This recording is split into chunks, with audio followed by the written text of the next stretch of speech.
Bastion on minu jaoks ajatu stiil. Bastionit on võimalik kanda igas olukorras, igas erinevas situatsioonis.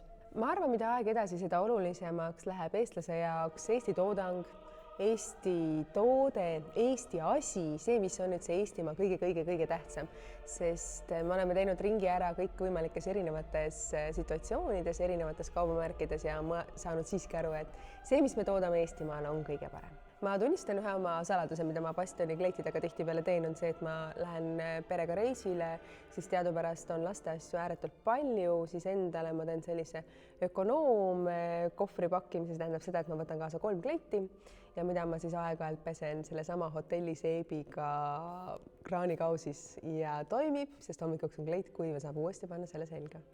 Kui sa ostad endale ühe Bastioni toote, sa võid unustada ta 5 aastaks kapinurka, sest mingil hetkel lihtsalt su saab isu täis ja sa võid ta võtta 10 aasta pärast rahulikult välja ja selle selga panna ja mitte midagi ei ole muutunud. Ta on sama hea, näeb välja, sama kvaliteetne ja hästi hooldatav.